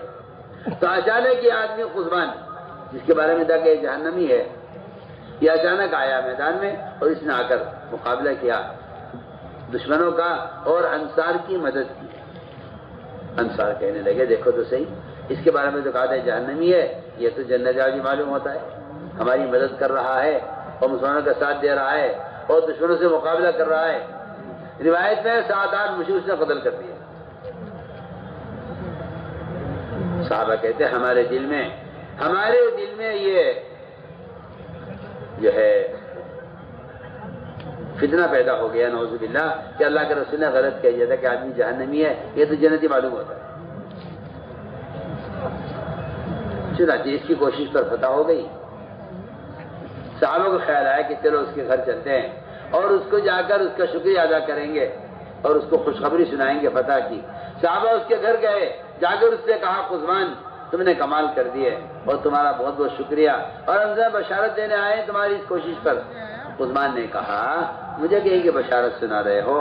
ارے بشارت تو خوشخبری اس کو سناؤ جس نے یہ کام اللہ کے لیے کیا ہو، میں نے تو آپ کے لیے کیا، میری قوم کے لوگ ہیں، اور قوم کا آدمی قوم کا ساتھ دیا کرتا ہے، میری برادری کے لوگ ہیں، میں تو برادری کے ساتھ ہوں، مجھے کیا مطلب ہے اللہ کے رسول سے، اور مجھے کیا مطلب ہے آخرت سے اور جنت سے، مجھے کیا مطلب ہے، میں نے تو آپ کے لیے کیا ہے جو کچھ کیا ہے، آپ میری برادری کے لوگ ہیں، اور قوم کا آدمی قوم کے ساتھ دیتا ہے، برادری کا آدمی برادری کے ساتھ رہتا ہے، میں نے تو یہ سب کچھ اس لیے کیا ہے۔ اس نے جواب دیا، پھر اس کے زخموں کی تکلیف بڑھی، اس نے ایک نیزہ لیا اور نیزے میں اپنا سینہ اس نے رکھا اور زور لگا کر اس نے اپنے آپ کو قتل کیا اور خودکشی کی۔ صحابہ دوڑے آپ کے پاس آئے، آپ نے سچ کہا تھا کہ وہ آدمی جہنمی ہے، اس نے تو اس کا انجام یہ ہوا ہے آخری۔ میں آپ کو بتانا چاہتا ہوں کہ اخلاص یہ ہے، حضرت صحابہ میں یہ واقعہ نقل کیا، اخلاص یہ ہے کہ آدمی حق کا ساتھ دے، حق کے لیے، حق کا ساتھ دے اللہ کے لیے، کسی قوم کا ساتھ دے دینا، کسی قوم کی مدد کر دینا، یہ کوئی اخلاص کی علامت نہیں ہے۔ اس روایت میں صاف ہے کہ اس قزمان نے اپنی قوم کا ساتھ دیا اور بے شک اسلام کی مدد کی اور بے شک دشمنوں کا مقابلہ کیا، لیکن آخری انجام اس کا یہ ہوا کہ اس نے خودکشی کی، جہنم میں گیا۔ آپ سے فرمایا تھا کہ آدمی جہنمی ہے، اس لیے فرمایا کہ اپنی نیتوں کو ٹٹولتے رہو، اپنی نیتوں کو ٹٹولتے رہو، اپنی نیتوں کو خالص رکھو۔ اس لیے ہم نے فرمایا کہ تین چیزیں یہ ہیں جو ایمان کے بغیر حاصل نہیں ہو سکتی۔ چوتھی بات یہ ہے کہ ایمان سے ہی آدمی کو عمل پر اجر ملتا ہے۔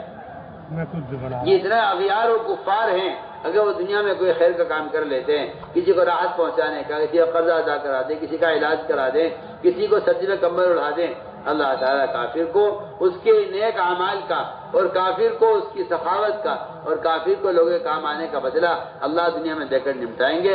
آخرت کا جو اجر ملے گا وہ تو ایمان کی شرط پر ملے گا، ایمان کی شرط پر۔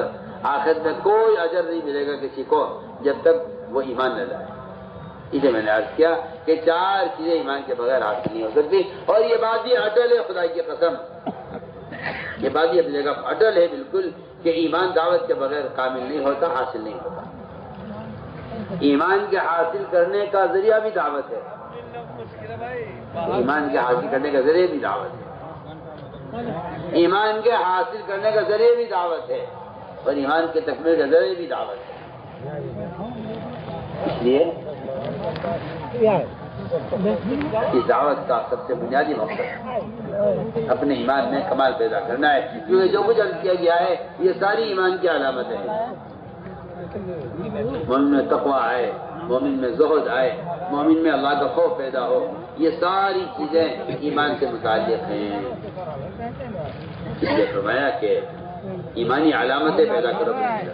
ایمان کی سب سے بنیادی علامت تقویٰ ہے، سب سے بنیادی علامت ایمان کی وہ تقویٰ ہے، اور تقوی پر ساری کا مدار تقوی پر ہے۔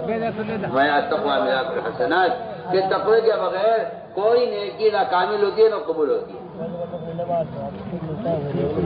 اس طرح فرمایا انما یتقبل اللہ من المتقین کہ اللہ تعالیٰ صرف ڈرنے والوں کا عمل قبول کرتے ہیں، جو اپنے عمل میں ڈرتے ہیں اللہ سے۔ اس لیے میں نے عرض کیا کہ ایمان کی علامت تقویٰ ہے، ایمان کی علامت تقویٰ ہے، ایمان کی علامت تقویٰ ہے، اور تقویٰ کے ساری نیکیوں کی بنیاد تقویٰ ہے۔ تقویٰ کے بغیر آدمی کسی بھی لائن میں کامیاب نہیں ہو سکتا۔ دیکھیے تجارت میں، زراعت میں، ملازمت میں، حکومت میں، ہر کام میں تقویٰ چاہیے۔ تقویٰ کسے کہتے ہیں؟ تقویٰ کہتے ہیں اللہ سے تنہائی میں ڈرنے کو، جہاں کوئی دیکھنے والا نہ ہو۔ اللہ سے تنہائی میں ڈرنے کا نام تقویٰ ہے، اللہ سے تنہائی میں ڈرنے کا نام تقویٰ ہے۔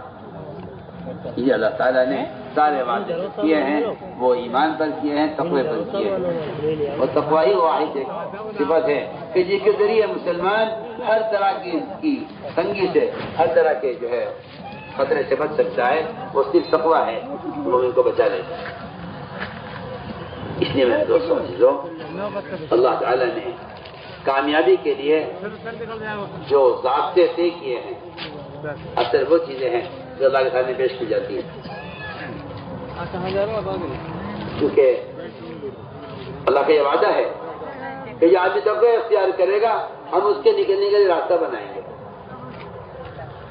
یہ اللہ تعالیٰ کا وعدہ ہے، جو تقوی اختیار کرے گا ہم اس کے نکلنے کا راستہ بنائیں گے۔ اللہ تعالیٰ مومن کے راستے میں رکاوٹیں لاتے ہی اسی لیے ہیں، اللہ دیکھنا چاہتے ہیں کہ مومن مجھے کیا پیش کرتا ہے۔ اللہ مومن کے کام میں رکاوٹیں ڈالتے ہیں یہ دیکھنے کے لیے کہ اس رکاوٹ کو ہٹانے کے لیے کیا پیش کرتا ہے۔ عجیب واقعہ ہے، 3 آدمی سفر میں جا رہے تھے، 3 آدمی سفر میں جا رہے تھے، اچانک بارش ہو گئی۔ بارش ہوئی تو وہ بارش سے بچنے کے لیے ایک غار میں داخل ہوئے کہ بارش رک جائے گی تو چلیں گے۔ اوپر سے چٹان اللہ نے سرکائی، کیونکہ پہاڑوں کی چٹانیں اللہ کے خوف سے سرکتی ہیں۔ وہ چٹان سرکی اور راستہ بالکل بند ہو گیا۔ ان تینوں کے لیے سوائے موت کے کوئی راستہ نہیں تھا۔ چٹان سرکی اور چٹان نے راستہ بند کر دیا۔ اب کیسے نکلے؟ یہاں امتحان ہے، یہاں امتحان ہے کہ تم کیا پیش کرتے ہو۔ سنیے بہت دھیان سے بات، یہاں امتحان ہے کیا پیش کرتے ہو۔ اس لیے کہ جب اللہ تعالیٰ کی طرف سے مسلمان پر قرضہ آ جائے، مقدمہ آ جائے تو وکیل کو پیش کر دے گا۔ قرضہ ہو جائے سود سے پیسے لے کے قرضہ اتار دے گا۔ حالانکہ سود قرضہ اتارنے کا سبب نہیں ہے، یہ تو قرضے چڑھنے کا سبب ہے۔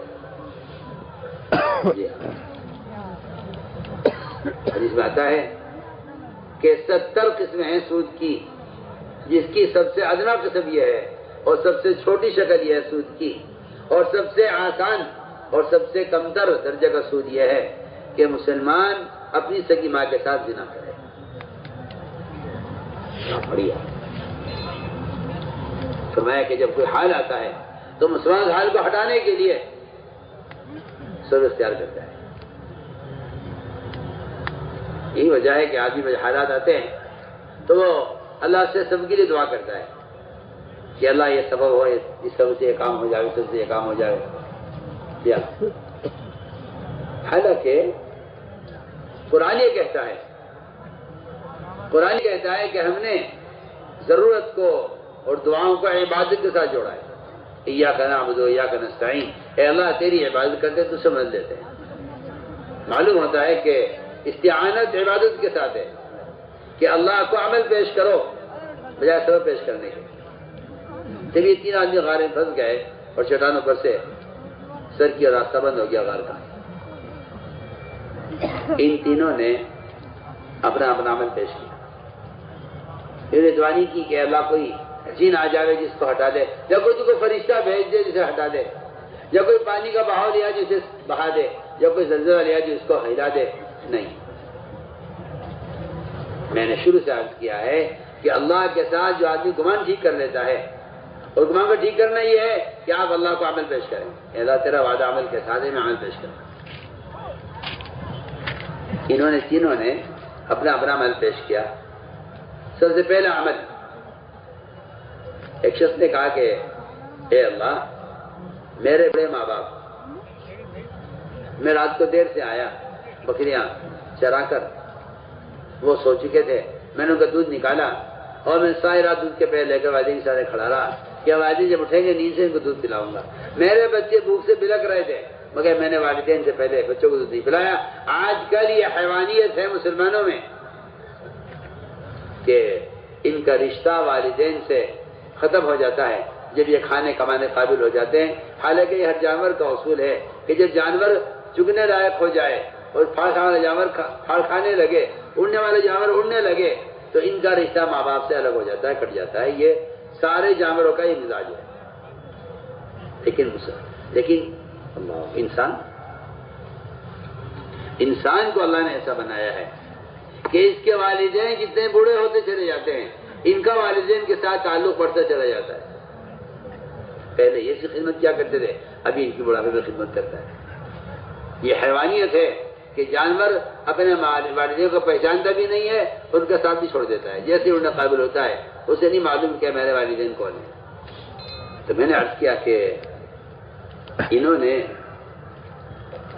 اپنے والدین کا پورے رات دودھ کے پہلے کے کھڑے رہے اور بچوں کو دودھ پلایا نہیں۔ اللہ سے کہا اے اللہ میں نے عمل تیرے لیے کیا تھا جب تو یہ چٹان ہٹا دے۔ روایت میں ہے کہ چٹان سر کی ہلی اپنی جگہ سے صرف عمل کی قوت پر، جس نے احسان کیا والدین پر، چٹان سر کی مگر یہ نکل نہیں سکے، نکلنے کی جگہ نہیں ہو سکی کیونکہ ابھی عمل باقی ہے اور ابھی دین مکمل نہیں ہوا ہے۔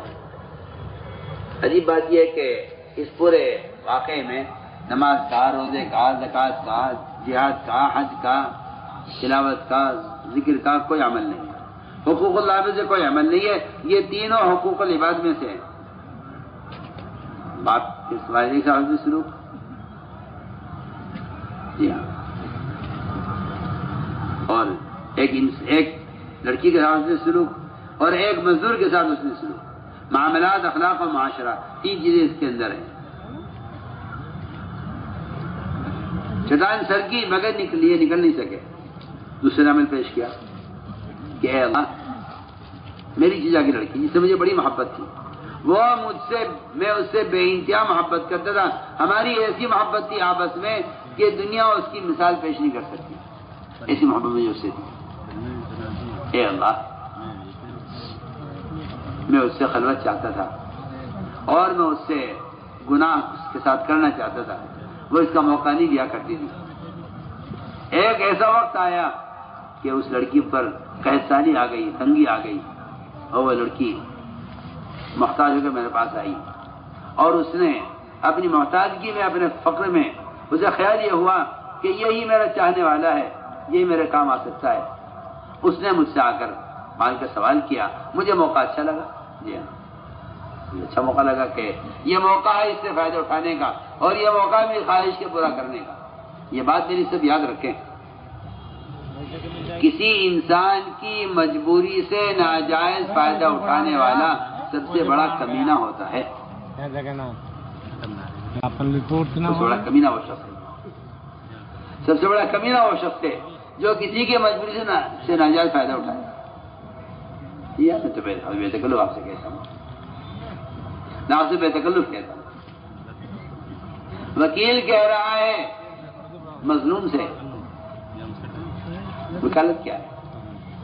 وکالت اسے کہتے ہیں، وکالت کہتے ہیں کسی مظلوم کا حصہ دلوانا ظالم سے چھین کر، ظالم سے چھین کر مظلوم کا حصہ دلوانے کو وکالت کہتے ہیں۔ ابن عباس رضی اللہ تعالیٰ عنہ اعتکاف چھوڑ کر نکل گئے تھے اسی کام کے لیے، وکالت کرنے کے لیے، کہ چلیے میں سفارش کرتا ہوں، میں وکالت کرتا ہوں۔ جی ہاں، وکالت کیا ہے؟ وکالت کیا ہے؟ وکیل کہتے ہیں اس شخص کو جو ظالم سے مظلوم کا حق چھین کر مظلوم کے حوالے کرے، اس کو وکیل کہتے ہیں۔ آپ دیکھ لیجیے آج کل وکالت کا مطلب یہ ہو گیا کہ اگر آپ کا کسی نے 50 لاکھ کا مکان دبا لیا ہے اور 50 لاکھ کی زمین آپ کی کسی نے دبا لی ہے اور اس کی جھوٹے کاغذات بنا کر اس نے اپنے آپ کو مالک بنا لیا ہے، تو وکیل یہ کہتا ہے کہ آپ مجھے 25 لاکھ دو، میں آپ کو 50 لاکھ کا مکان دلوا دیتا ہوں۔ سوچیے اس وکیل میں اور اس مکان کا قبضہ کرنے والے کے درمیان کتنا فرق ہے؟ بولو بھائی، کیا فرق ہے؟ 25 لاکھ کا فرق ہے۔ اس نے بیچارے مظلوم سے 50 لاکھ کا مکان چھین لیا، وکیل کہہ رہا 25 لاکھ مجھے دے دو، میں دلوا دوں گا مکان۔ میں تو آپ کو بالکل آسان مثال عرض کر رہا ہوں۔ وکالت کسے کہتے ہیں؟ ظالم سے چھین کر مظلوم کو دینا اور مظلوم کی مدد کرنے کو وکالت کہتے ہیں۔ یہاں مظلوم سے سوال ہوتا ہے کہ لائیے آپ کے 50 لاکھ کا مکان ہے، 30 لاکھ مجھے دیجیے، میں دلوا دیتا ہوں۔ سوچیے، ڈاکٹر ہے، مریض پریشان ہے، بیمار ہے، ڈاکٹر مریض سے فائدہ اٹھانا چاہتا ہے کہ مریض سے فائدہ اٹھاؤ، حالانکہ یہ اس کی مجبوری ہے اور یہ مجبوری میں فائدہ اٹھا رہا ہے۔ تو میں نے آج کی مثال میں آپ کو دے رہا تھا کہ یہ لڑکی اپنے فاقے سے مجبور تھی، اس نے آ کر مال کا سوال کیا، اس نے اس سے خدا نعوذ باللہ زنا کا سوال کیا کہ ٹھیک ہے میں آپ کو مال دوں گا مگر میری شرط یہ ہے کہ اپنے بدن کو میرے حوالے کر دیں۔ اس کے فقر نے اسے مجبور کر دیا، اس نے کہا جی ٹھیک ہے آپ جیسے جاؤ۔ یہ کہتا ہے اے اللہ میں اس کی ٹانگوں کے درمیان بیٹھ گیا اس سے گناہ کرنے کے لیے، مگر وہاں کوئی مجھے روکنے والا دیکھنے والا نہیں تھا، کوئی مجھے ٹوکنے والا بھی نہیں تھا، کوئی نہیں تھا جو مجھے روک دیتا وہاں۔ میں نے صرف تیرے خوف سے یہ کام نہیں کیا، اور میں نے اس پر احسان کیا لڑکی پر، اس کو 300 سونے کی اشرفیاں اس کو دی کہ مال تو لے جا، میں یہ کام نہیں کروں گا۔ اس نے کہا، لڑکی نے کہا جب آپ کی خواہش پوری نہیں ہوئی اور آپ کسی کا مال کیوں دے رہے؟ اس نے کہا میں یہ کام نہیں کروں گا، میں احسان کرتا ہوں تجھ پر، تو یہ مال لے جا، یہ کام ہم نہیں کرتے۔ کہتا ہے اللہ اگر میں نے یہ کام اس لڑکے پر یہ احسان میں نے تیری وجہ سے کیا ہے اور میں نے یہ گناہ تیرے خوف سے نہیں کیا تو تو ہمیں یہاں سے نکالا۔ دیکھو کتنی آسان بات تھی، چٹان سرک گئی۔ کسی نے کہا کہ اے اللہ میں نے ایک مزدور نے مزدوری کی، پھر وہ چلا گیا، اس کے پیسے میرے پاس رہ گئے، میں نے اس کے مال سے نیا مالک تیار کیا، ایک وادی بھر گئی بکریوں سے اور بیلوں سے اور گائے سے اور چرواہوں سے، اور جب ایک برسے کے بعد وہ بہت کئی سال کے بعد آیا، کہنے لگا بھائی تم جب یہ پہچانا کہ ہاں پہچان لیا، آپ ہمارے یہاں مزدوری کی تھی آپ نے، کیا وہ میرے تھوڑے سے پیسے تیرے پاس رہ گئے تھے وہ دے دے؟ اس نے کہا نہیں دیکھ یہ پوری وادی جو تو لے جا یہ سب تیرا ہے۔ اس نے کہا تو جھوٹا میرے ساتھ مذاق نہ کر، میں کوئی دل لگی بھی نہیں آیا، مجھے جلدی جانا ہے، جلدی میرے پیسے دے میں جانا چاہتا ہوں۔ تو دل لگی کر رہا ہے؟ کہا دل لگی نہیں کر رہا ہوں، میں حقیقت کہہ رہا ہوں، یہ پورا مال تیرا ہے تو لے جا۔ اے اللہ اس مزدور میں نے احسان کیا ہے میں تیری رضا کے لیے کیا ہے، تو چٹان کر دے۔ سنیا چٹان سرک گئی، راستہ کھل گیا، نکل آئے بات۔ اس واقعے کا مقصد کیا ہے؟ اس واقعے کا مقصد قیامت تک ہمارے مسلمان کے بتانا ہے کہ جو شخص بھی عمل پیش کرے گا اللہ کو اور تقوی اختیار کرے گا، اللہ تعالیٰ اسی طرح اس کے نکلنے کے لیے راستے بنائیں گے۔ یہ اللہ تعالیٰ کا وعدہ تقوی پر راستے کے کھولنے کا ہے۔ فرمایا کہ اگر کوئی شخص ساتوں آسمان زمین کے درمیان اس کو گناہ مبتلا کیا جائے اور وہ نکلنا چاہے، بچنا چاہے، تو اللہ تعالیٰ یہاں سے نکلنے کا راستہ بنائیں گے۔ یوسف علیہ السلام کو زلیخا نے گناہ مبتلا کرنا چاہا، دروازے بند کیے، لیکن یوسف علیہ السلام جس دروازے پر جاتے تھے وہ دروازہ کھل جایا کرتا تھا۔ اور یہ تو میں نے عرض کیا اللہ کا وعدہ ہے تقوی پر، میں نے عرض کیا دیکھے ایمان کی علامت تقوی ہے، اور تقوی کا پر یہ وعدہ ہے کہ ہم تقوی اختیار کرے گا ہم اس کے نکلنے کا راستہ بنائیں گے۔ ایک وعدہ تقوی پر یہ بھی کیا ہے کہ جب بھی تقوی اختیار کرے گا ہم اس کے کام میں آسانی، اس کا ہم رزق ایسی جگہ سے دیں گے جہاں اس کا خیال وہاں بھی نہیں پہنچے گا، وہاں سے ہم رزق دیں گے اس کو۔ ایک وعدہ تقوی پر یہ ہے کہ آدمی تقوی اختیار کرتا ہے اللہ اس کے کام میں آسانیاں پیدا کر دیتے ہیں۔ لوگوں نے اپنی تجارتوں میں اور اپنی ملازمتوں میں جو مشکلات پیدا کی ہیں وہ مشکلات پیدا کی ہیں حرام راستے اختیار کر کے۔ جی ہاں، جو مسلمان دنیا کے معاملات میں تقوی نہیں اختیار کرے گا تو پھر مسلمان ان راستوں میں اپنے لیے مشکلات پیدا کر لے گا، اور اگر تقوی اختیار کر لے تو اللہ تعالیٰ اس کے دنیا کے کاموں کے اندر آسانی پیدا کر دیں گے۔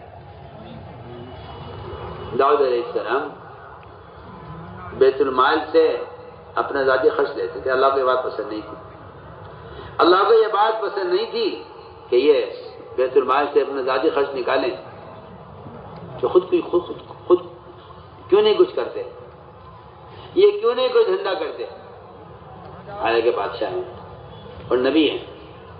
اللہ نے ان کو لوہاری کا کام دیا. یہ زرہ بناتے تھے، اس زرہ کو بیچتے تھے. پہلے 2000 لیتے تھے بیت المال سے، اب 6000 اپنے ہاتھ کی کمائی سے لیتے ہیں. اللہ تعالیٰ نے آسانی یہ کی کہ ان کے ہاتھ میں لوہے کو گندے ہوئے آٹے کی طرح نرم کر دیا. ایک زرہ روزانہ تیار کرتے، 6000 بیچتے. کیونکہ اللہ کا وعدہ ہے جو شخص بھی تقوی اختیار کرے گا، ہم اس کے نکلنے کا راستہ ہم اس کے لیے معاملوں کا آسان کر دیں گے. اور جو آدمی تقوی اختیار کرے گا، ہم اس کے پچھلے گناہ معاف کر دیں گے اور آگے اس کے اجر کو بڑھا دیں گے. اس لیے میں نے عرض کیا کہ یہ بنیادی چیزیں ہیں. اس لیے میرے دوستو، پورا مجمع یہ طے کرے کہ ایمان سیکھنا ہے. انشاءاللہ ایمان سیکھنا ہے، اور ایمان کے سیکھنے کا یہ راستہ ہے. ہمارے صاحب فرماتے تھے میں اس کام کا کوئی نام رکھتا تو میں اس کا نام تحریک ایمان رکھتا. اس کا نام میں تحریک ایمان رکھتا کہ یہ کام ایمان کی تکمیل کے لیے ہے. اور یہ بات بالکل خدا کی قسم طے شدہ بات ہے کہ دعوت کے بغیر تو ایمان بنتا نہیں ہے. ایمان کے وجود کی علامت بھی دعوت ہے. ایک آدمی اگر دعوت نہیں دیتا، یعنی منکر ہوتا ہوا دیکھ کر اس سے نہیں بدلتا اور گناہ کرنے والے کو دیکھ کر اسے نہیں روکتا، تو یہ اس کے ایمان کے ضعف کی علامت ہے.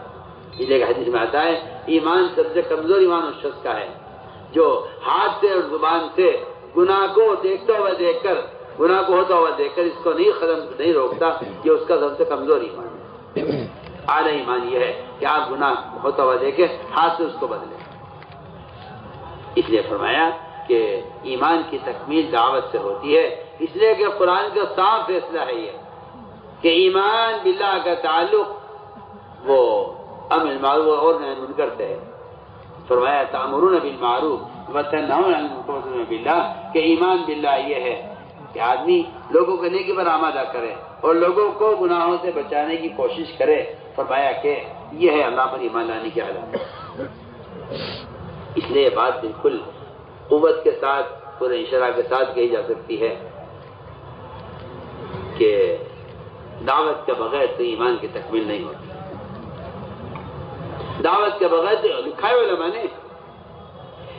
علماء نے ایک آدمی اتنی نمازیں پڑھتا ہے کہ اس کی پیشانی سیاہ ہو جائے سجدے کرتے کرتے، اور اسے روزہ رکھتا ہے کہ اس کو ہونٹ خشک پڑ جائے روزے رکھتے رکھتے، اور زکات اس پر ادا کر دے.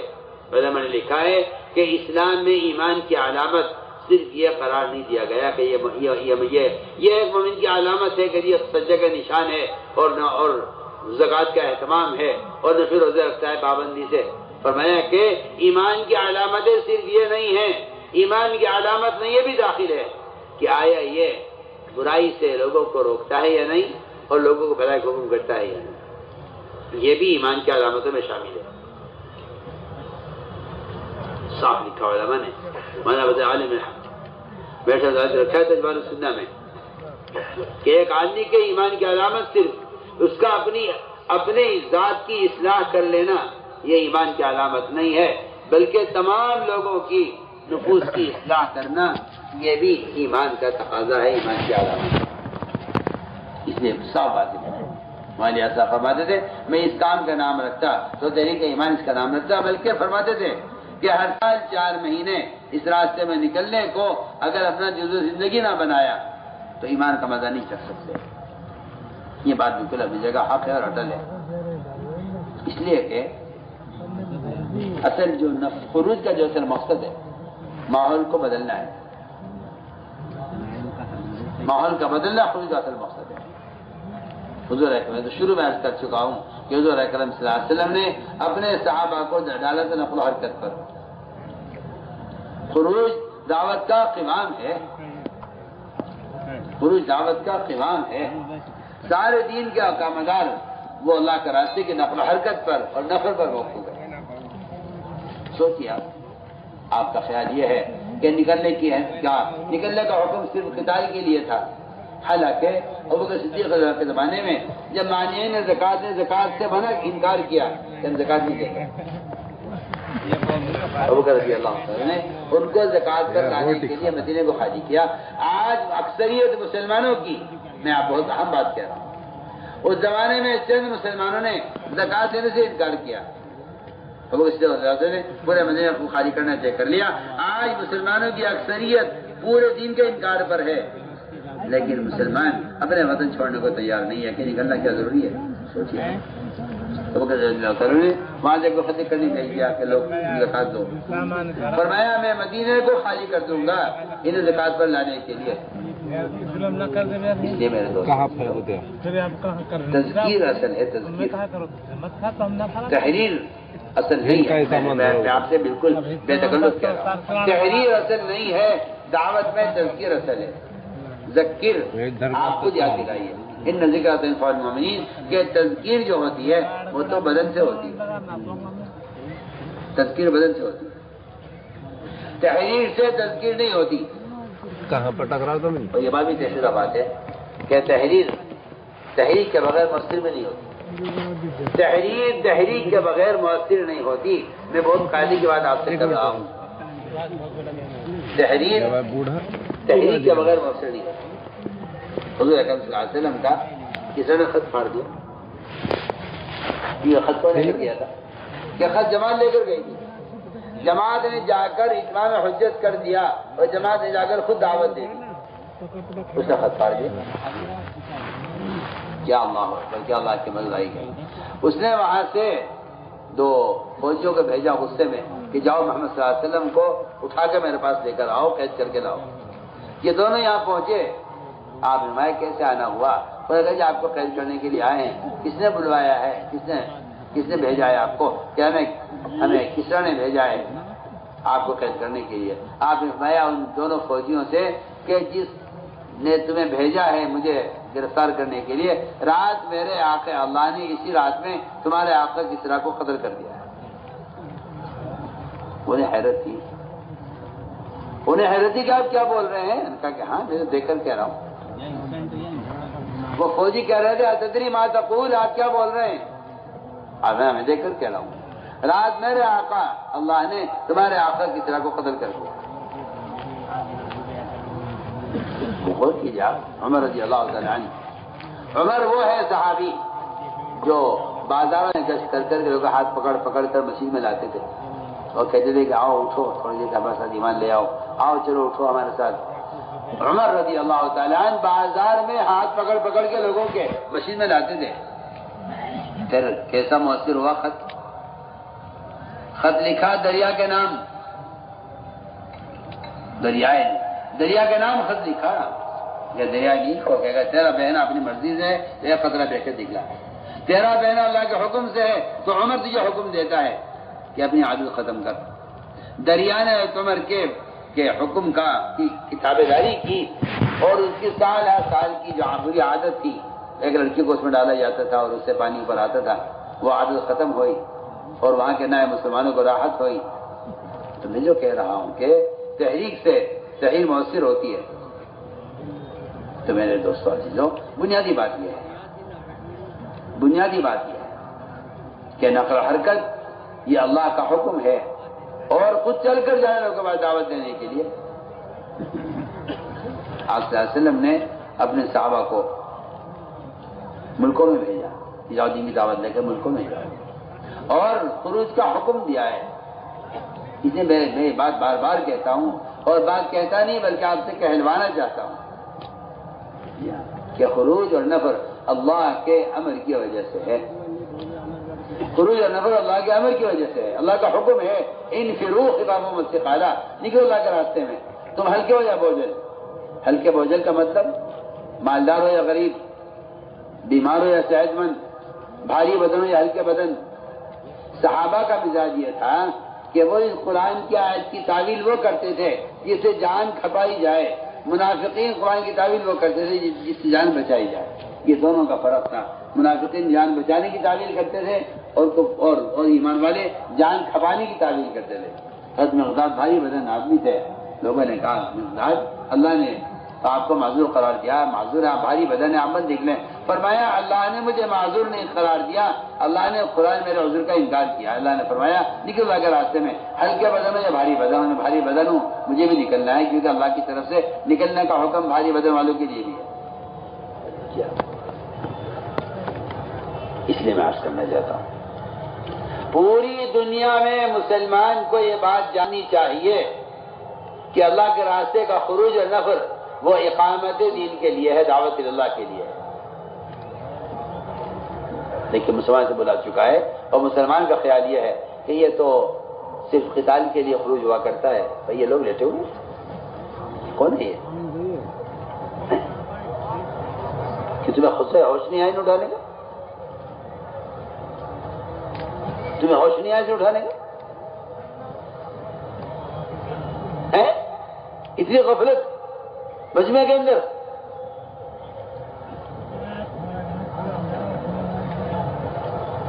تعجب کی بات ہے، آپ بیٹھے ہوئے تو میں نے عرض کیا کہ نفر کا جو اصل مقصد ہے وہ اقامت دین ہے، ارتداد کی ہواؤں کو روکنا اور امت کو جہل سے نکالنا، یہ اصل نفر کا مقصد ہے، یہ اصل نفر کا مقصد ہے۔ ورنہ قرآن نے تو جگہ جگہ وعیدیں سنائی ہیں، وعیدیں، الا تنفروا يعذبكم عذابا الیما، سارے ایمان والوں کو مخاطب کیا ہے، یا ایھا الذین آمنوا، اے سارے ایمان والوں تمہیں ہو کیا گیا ہے کہ جب اللہ کے راستے میں نکلنے کا حکم دیا جاتا ہے تو تم بوجھل ہو جاتے ہو زمین پر؟ کیا تم دنیا کی کھیتی باڑی سے راضی ہو گئے جی کی محنت کو چھوڑ کر؟ یہ قرآن کہہ رہا ہے، تو یہ بات یاد رکھنا، میری بات یاد رکھنا ہمیشہ۔ ایک شخص متبع سنت ہے، دیندار ہے، اور مزید میں عرض کرتا ہوں کہ اس آدمی کو اللہ کے رسول سے محبت، اپنی ماں سے، اپنے باپ سے، اپنی اولاد سے، اپنی بیویوں سے، اپنے قبیلے سے، اپنے خاندان سے، اپنی تجارت سے، اپنے زمیندارے سے، سب کہیں سے زیادہ محبت اس کو اللہ کے رسول سے ہے۔ سننا میری بات توجہ سے۔ فرمایا کہ یہ آدمی بھی مومن نہیں ہو سکتا، سنو اسی میں کیا بول رہا ہوں، یہ بھی مومن نہیں ہو سکتا جب تک اس کو ان سارے رشتوں سے زیادہ محبت اللہ کے دین کی محنت سے نہ ہو جائے۔ صرف یہ نہیں کہا اللہ کے رسول سے محبت، صرف یہ نہیں کہا اللہ کے رسول سے محبت، اس کو محبت ہے اللہ کے رسول سے، یہ متبع سنت ہے، تہجد کا، تلاوت کا، ذکر کا، عبادت کا، زکوٰۃ کا، روزے کا، حج کا، نماز کا پابند ہے، اور متبع سنت ہے، اس سے کوئی گناہ نہیں ہوتا۔ میں آپ سے خدا کی قسم کہتا ہوں کہ اگر یہ اللہ کے دین کی محنت نہیں کرتا تو قرآن صاف کہتا ہے تو پھر انتظار کرو اللہ کے عذاب کے آنے کا، جو کہ اللہ تعالیٰ خاص سے اوپر آنے دکھلا دے۔ یہ آپ پڑھیے پوری قرآن کی آیت تو آپ کو پتہ چلے گا کہ اللہ کے رسول سے محبت۔ بیان آپ کو پسند آیا ہو تو بیان کو لائک، شیئر اور چینل کو سبسکرائب کرنا مت بھولیے۔ کمنٹس میں اپنی رائے کا اظہار ضرور کیجیے۔